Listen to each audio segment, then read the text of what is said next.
بسم اللہ الرحمن الرحیم۔ ایاک نعبد و ایاک نستعین۔ میں آکاش اشرف ماجی گوٹ فارم سے۔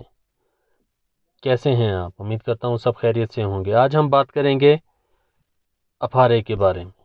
اپارا کتنی قسم کا ہوتا ہے، اس کا علاج کیا ہے، اس کی علامات کیا ہیں، یہ آج جو میں بتانے جا رہا ہوں یہ عمران الحسن صاحب سدھو گوٹ فارم انہوں نے یہ کافی مرتبہ جو ہے نا شیئر کیا ہوا ہے، تو سوچا آج ویڈیو کی شکل میں بھی آپ سے شیئر کر لیا جائے۔ اپارا کو انگلش میں ٹیمپینی کہتے ہیں۔ ویٹرنری میں اس کو دو اقسام کی ہوتی ہیں، یعنی کہ دو طرح کا ہوتا ہے اپارا۔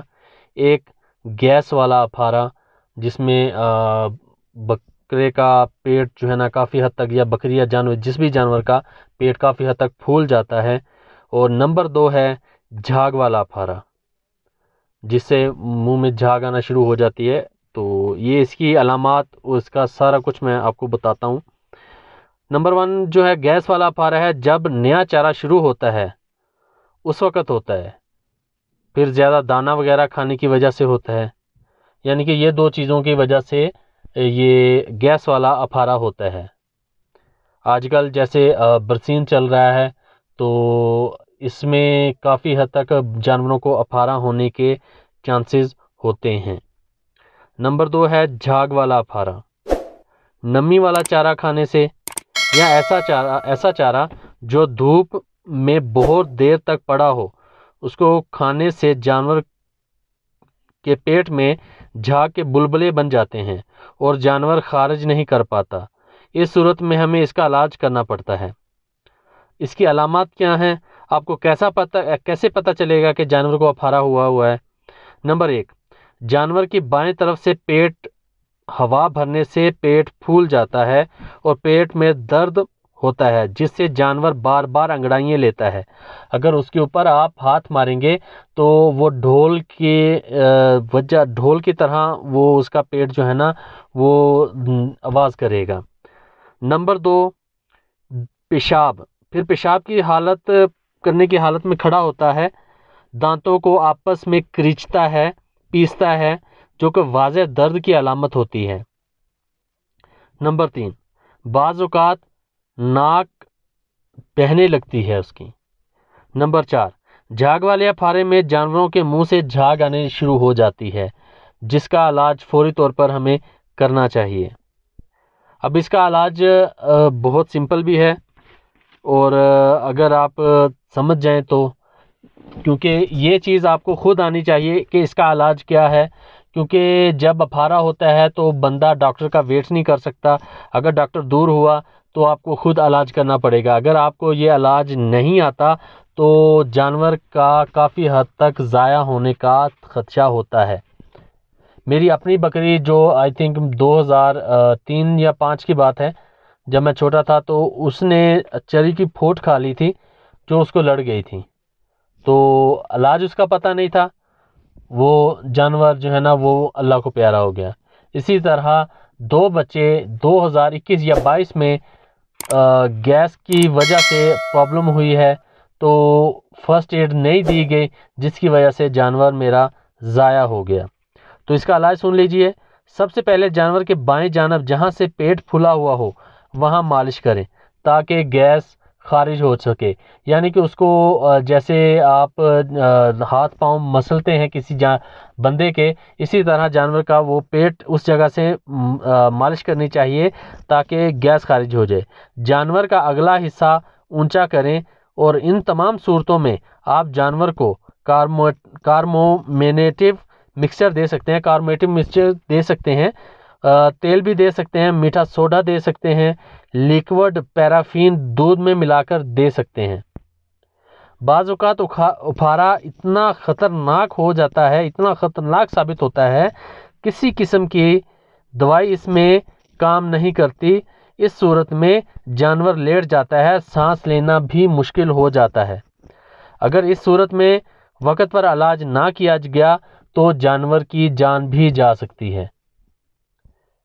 تو اس وقت جانور کو لٹا لیا جاتا ہے، اور بائیں جانب جہاں پہ پیٹ پھولا ہوا ہو تو زیادہ پھلا ہوا ہو، عموماً یہ لیفٹ سائڈ پہ ہی ہوتا ہے، تو وہاں سے 16 گیج کی نیڈل کو گھسا دیا جاتا ہے. 16 گیج کی نیڈل کو گھسایا جاتا ہے اور ہوا کو خارج کیا جاتا ہے. یہ طریقہ کار تجربہ کار سے کروایا جائے تو بہتر ہے. اگر موجود نہ ہو تو مجبوری میں خود بھی کیا جا سکتا ہے. اب کس جگہ پہ پیٹ پھلا ہوا، اکثر آپ دیکھیں گے کہ جو پچھلے والی جو اس کی پسلی ہوتی ہے، پسلی کے ساتھ میں اوپر گیپ میں برابر کر کے نیڈل اس کے اندر گھسائی جاتی ہے تاکہ اس سے گیس خارج ہو سکے.